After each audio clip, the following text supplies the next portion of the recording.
chairs, everything. Yeah. So if you go into the store, chances are we laid on it, we tested its strength. It's all good. You're good to go. Yeah. Yes. Also, day 3 of our race to the altar, we'll also meet the couples that are competing, so you get a chance to find out who you want to root for as they battle it out for this glorious wedding package. Huge wedding package. So many local wedding retailers have jumped in on this, and essentially they're going to give the winning couple a free wedding. Yep. We've got the venue, we've got, the cake, the outfits, everything. So it's going to be a huge prize for whatever couple wins. So yeah, stay with us in just a little bit. We're going to introduce you to each one of the couples. They've all got really sweet stories about how they ended up together. They're cute. All of them are adorable. I know. They're all really sweet. So best of luck to all of them, but hey, one has to win. But yeah, we've got another week and a half of this competition. So by the end, hopefully you'll have found a couple that you are rooting for. So Yeah. all right. How are you today? I'm good. You? I'm good. Trucking along. We're in the middle of the week. We've made it. What? Well, it's just yesterday was yesterday. Last week was a shorter week, so this really feels extended. It does feel extended. I worked 2 days last week. Yeah. This is the first full week I've worked in a month and a half. Oh, yeah, that's true. How am I doing it? I don't know how you're doing it. You Toughness, mental toughness. Mental toughness. Like Coach Cal talks about. Exactly right. Hey, let's kick off our hot topics because we're talking about Coach Cal's team and to kick us off today. Hot topic. Well, they did come away with the W last night over Texas A&M, and it came down to 1 point. The Aggies had a chance to win it in the last second. Wide open shot, because you don't leave them out there when you... Oh, that's not... All right, wait a minute. Okay, I was like, wait a minute. That's first half action. I'm sorry. But anyway, Aggies, it didn't fall. They couldn't get it done. So we got the much-needed win. That's it. And there's pass interference call. That would have been a flag. They'd have thrown Benny Snell out for that. He did get thrown out of wherever he was. But you know what? We've gotten robbed before, so you're welcome, Texas A&M, because we got that technical foul on, what was his name? Isaac Humphries when he accidentally slammed the ball down, and we ended up losing the game down there. Oh. College Station. Well, I'm glad to see that they won this. I'd gone to bed last night, obviously, but yeah, this morning I got up and looked because I was on Hey Kentucky last night with Matt Jones, and he even had me so hyped about it, just because it felt like a must-win game after the loss to Tennessee. It felt like, okay, we got to win this, especially at home. It would have been really upsetting to lose at home to Texas A&M. We probably would have fallen out of the top 25 if we would have lost. been bad. So I'm really glad. Texas A&M was a top 10 team at one time, and they're no longer existent. Yeah. But here's the thing. We talk about toughness, and Coach Cal, I think, said this in his press conference afterwards. It's not just about being rough. It's not just about pushing guys around. Right. It's a mental thing. Yeah. And they're still lacking a lot of focus. Just got to be in the moment. And so when you're assigned, you're down by 3, you can't leave a shooter out there by himself. Don't worry about what's happening underneath the basket. Well, that could have been devastating. Ooh, did you stay up and watch the whole game? The whole thing. I know. You have had some late nights with sports. But that was an early game. That was like 7 o'clock. What time did it end?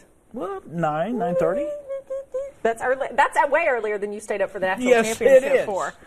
But anyway, so yeah, I'm glad that they came away with the win. That's for sure. So who do they play next? Who do we play next, guys? At Vandy. We're going to Vanderbilt. At Vandy, yes. Then they're in Nashville. Yes, they are. All right. Best of luck to UK. We're rooting for you. All right, let's switch gears and talk about Alabama. Okay. A 10-year-old Alabama football fan's sports analysis of Monday night's national championship game between Bama and Georgia has gone viral. This kid is awesome. Yeah. He was part of a crowd of Bama fans who gathered to welcome the team home this week after the big win. His name is Jackson, and he spoke with a reporter for nearly 6 minutes, breaking down the game better than I think Alan Cutler could have. This kid knows his stuff. He sounds like a football expert, like on ESPN. Listen to this. I think they put Tua in because Jalen kept on dropping back to pass, and he was just looking at Calvin Ridley. They had him covered as best they could, so he was looking. He had all day to throw, and then the pressure kept coming, and sometimes he could make a play out of it, but usually he struggled to get back to the line, only got 2 yards.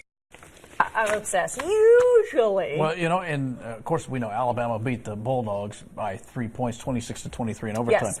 So John Gruden has left for the Oakland Raiders. There's an opening. Put that kid in there. Put that kid in there. At ESPN. My Let gosh. him do it. You know what would be the most exciting sportscast of all time would be him and Tony Romo. Yeah. Tony Romo's so excited, like a fan watching, and then this kid really would be like, had a chance to watch a broadcast with Tony Romo. Oh, yeah. But everybody loves Tony Romo. I mean, I've heard nothing but great things. There are some people that, of course, not everybody's going to like you. People are like, oh, it's not professional, because he like gets into it like fans do. But a lot of us, and I love it. He gets so into it. He'll be like, look at that, oh my gosh. Yeah. Which we were bragging on earlier today, our new guy, Charlie. Have you guys seen our new sports good. reporter, Charlie? He's awesome. Yeah. I hear him in the mornings, when I'm out live someplace. Yeah. It's like, wait a minit. We were like, does he work for ESPN? Good. He's really good. He just started here a few weeks ago. But what's funny, have you met him in person yet? I've met, in passing, not really had a sit-down talk. You haven't? You need a sit-down talk. No, Charlie, talk to me. I've never seen him because of our opposite schedules. Oh, yeah. I've never even seen him at the station. So, Charlie, if you're watching, hello, I'm Hayley. It's nice to meet you. Welcome aboard to LAX 18. We think you rule. He's doing a good job, good. Buddy. Yeah. So, we've got great feedback on him. So keep it up. You're proud of him? I'm proud of him. We're really proud of you. So, I don't know if you saw this news. James Franco, who appeared on the Late Show last night, was denying sexual misconduct allegations. Sunday night, Franco wore a Time's Up pin during his Golden Globes acceptance speech. Time's Up is a movement in Hollywood calling for an end to sexual abuse against women. Some users on social media started saying Franco shouldn't be wearing it since he's accused of sexual misconduct. Actress Ali Sheedy tweeted that Franco was an example of, quote, why I left the film TV business. She later deleted that message for some reason. Franco told Stephen Colbert he had no idea what she was talking about and that he had total respect for her and said other claims against him are not accurate.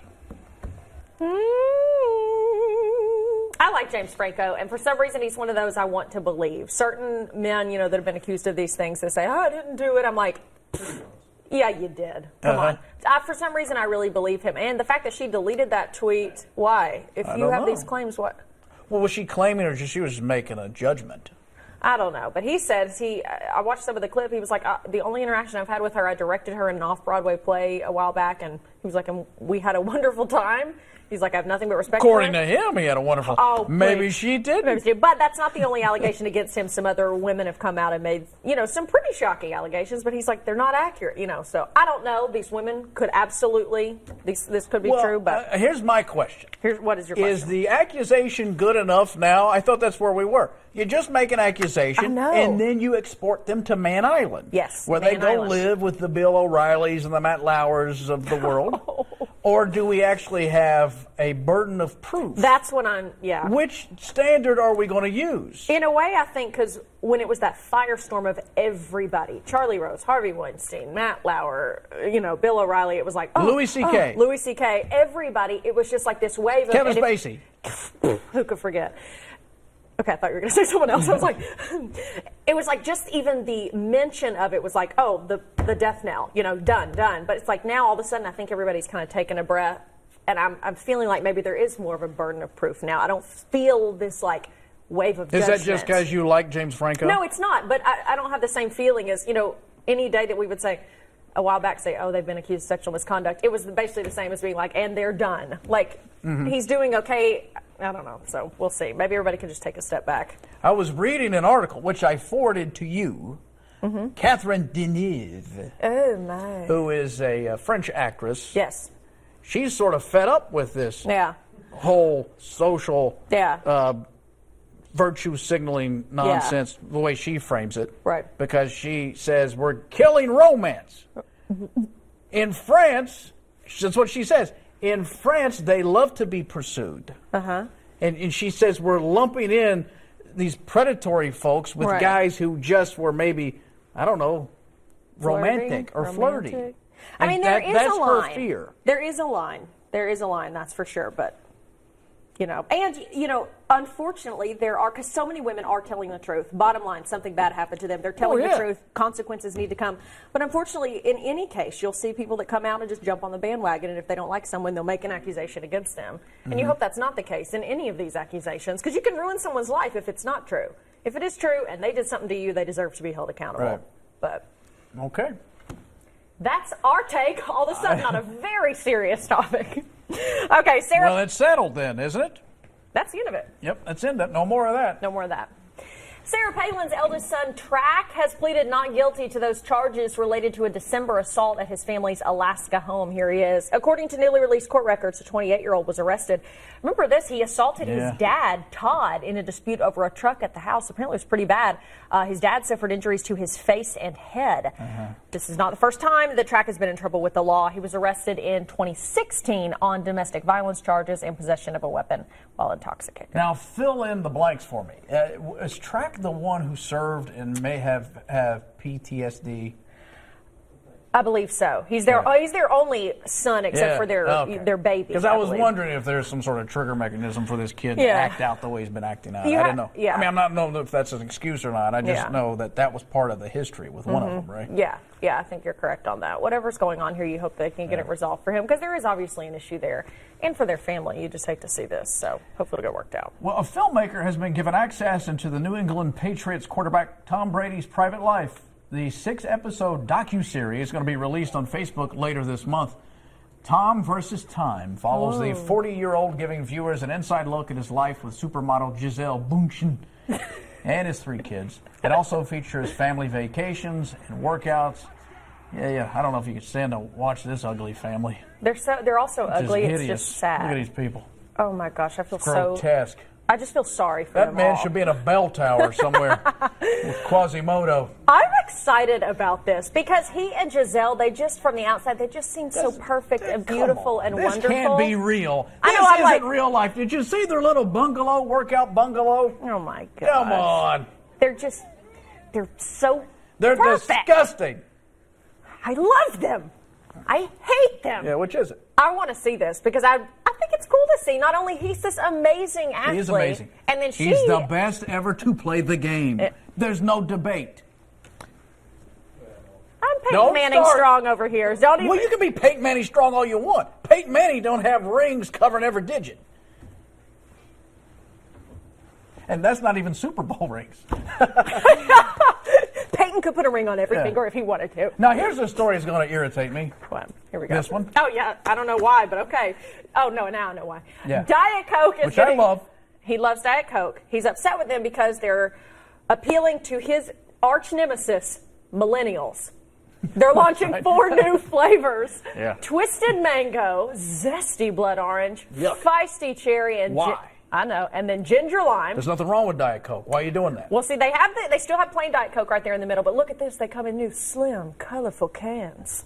They hit U.S. stores later this month. I don't want that. I know. Diet Coke with lime and Diet Coke cherry will now only be sold on Amazon. I don't want any of that. I just want Diet Coke straight in a squatty can. Squatty can. Listen, you know what I hate? And this is my New Year's resolution. My 3rd New Year's resolution is to take an axe that every restaurant that has that dumb machine that has that single port. I hate those machines. Where you get the 15 flavors of the last liquid that came through there. Yes. And everybody goes, well, you got to run the machine for a while. Well, I shouldn't have to do anything. I paid my money. I should be able to get my Diet Coke. And the and not taste everything that people before me had. It's nasty. Like what, water?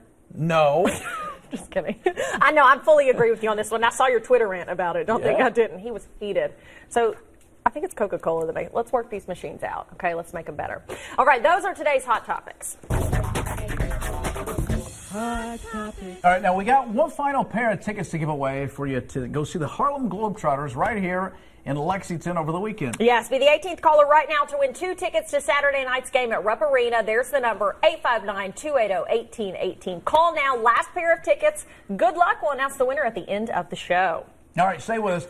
It's a new year. How about some new furniture? Coming up, we pay a visit to Oak Factory, a local favorite and longtime family-run furniture business. That's next on Live with Lee and Hayley.